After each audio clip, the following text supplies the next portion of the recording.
dyan, Bele.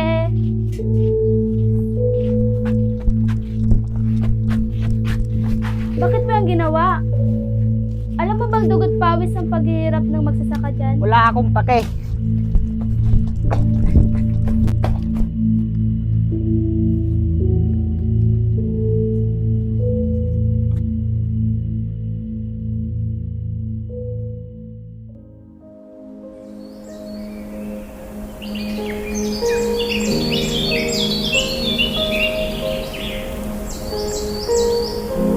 Agriculture is the backbone of our country.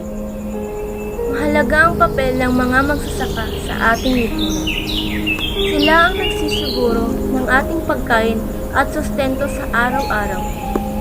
Dapat nating kilalanin ang kanilang pagod at sakripisyo sa pamamagitan ng pagsuporta sa lokal na produkto at pagtaguyod ng mga patakaran na magpapaunlad sa kanilang kabuhayan.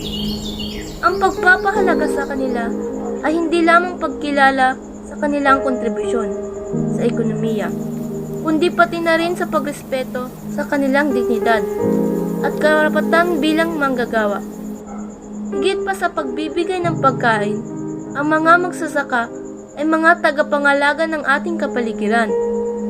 Ang kanilang mga paraan ng pagsasaka ay malaking epekto sa kalusugan ng lupa at biodiversity. Gawin natin ang mga simpleng bagay katulad ng hindi pagsasayang sa kanilang naitanim at paghanga sa kanilang mga ginawa. Kahit simpleng paraan lamang tayo makatutulong, ang pagtulong sa magsasaka ay para na ding nakatutulong tayo sa agrikultura.